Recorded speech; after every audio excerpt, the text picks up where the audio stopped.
Hello people, అందరూ బాగున్నారా? నేను కూడా బాగున్నానండి. అయితే అంగన్వాడీ పాలతో ఈరోజు ఒక స్వీట్ చేయమని మా ఆయన అడిగారండి. సరే, కలాకాండ్ ట్రై చేద్దామని చేస్తున్నాను. లాస్ట్కి ఎలా వచ్చిందో మీరే చూడండి. అయితే టేస్ట్ అయితే బాగానే ఉంది. ప్రాసెస్ అనేది మీరు ఒకసారి చూడండి. అయితే లీటర్ పాలేమో ప్యాన్లో వేసుకున్నానండి. లో ఫ్లేమ్లో పెట్టుకున్నాను, మూత పెట్టుకొని మరగపెడుతున్నాను. అయితే దాంతోపాటు పక్కన మన ఇవి మరిగేలోపు ఇంకో కళాయి పెట్టుకొని ఆ కళాయిలోని జీడిపప్పు ఉంటే జీడిపప్పు, బాదం పప్పు ఉంటే బాదం పప్పు వేపుకొని పక్కకు పెట్టుకోవాలి. ఆ తర్వాత అదే కళాయిలోని ఒక బెల్లం ఉన్న పావు కప్పు వాటర్ వేసుకొని కరిగేంత వరకు ఒక 2 మినిట్స్లో కరిగిపోయిందండి. కరిగిపోయిన తర్వాత తీసి పక్కన పెట్టుకున్నాను. అయితే అంతలోపు పాలు కూడా మరుగుతున్నాయి. మేగడ వస్తే అది కలుపుకొని అలా కలుపుతూ ఉండాలండి, లేకపోతే అడుగు పట్టేస్తుంది మరుగుతునేటప్పుడు. అయితే పాకాన్ని వడకట్టుకొని పక్కన పెట్టుకున్న తర్వాత పాలు అనేవి హాఫ్ వరకు బాగా మరిగిపోయి మీరు చూసారు కదా.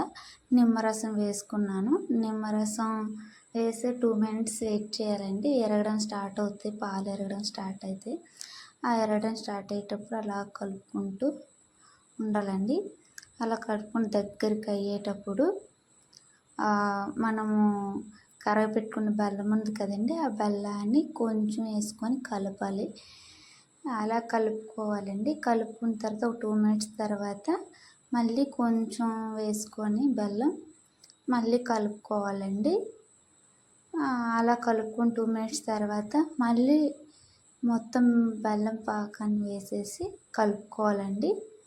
కలుపుకొని అలా దగ్గర పడే కొద్దీ దగ్గర అయ్యేటప్పుడు ఇలాచీ పౌడర్ ఉంటే ఇలాచీ, యాలకులు ఉంటే యాలకులు వేసుకోవాలండి. నేనైతే యాలకులు ఉన్నాయి, దంచి వేసుకున్నాను. దాంతోపాటు జీడిపప్పు కూడా ఉందండి, వేసుకున్నాను. జీడిపప్పు ఉంటే వేసుకున్నాను. అయితే ఇది ఏంటంటే మనం కలుపుతునేటప్పుడే కొంచెం ముద్దలా ఉండిపోద్దండి పెద్దగా. మనము అలా స్మాష్ చేసుకుంటే పోసుగా బాగా వస్తుంది కలాకండ్ అనేది. మీరు కూడా నేను చేసేటట్టు ఒకసారి ట్రై చేయండి. అయితే ఇది సపరేట్ అయ్యేలోపు మనం నెయ్యిని ఒక బాక్స్లో రాసుకొని పక్కన పెట్టుకున్నాను.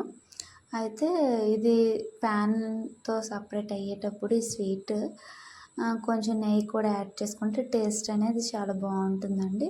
మీరు చూస్తున్నారు కదా, కలాకండ్ అనేది అలా ఆయిల్ తేలుతూ ప్యాన్ నుంచి సపరేట్ అవుతుంది. పూర్తిగా సపరేట్ అయ్యాక దాన్ని నెయ్యి రాసుకున్న బాక్స్లో వేసుకొని పూర్తిగా చల్లారేంత వరకు ఉంచుకోవాలండి. పూర్తిగా చల్లారిన తర్వాత మనము తీసుకోవాలి. అయితే నేను పూర్తిగా చల్లారబెట్టాను, బట్ కాకపోతే మీరు చూడండి వీడియో లాస్ట్ వరకు మీకు తెలుస్తుంది.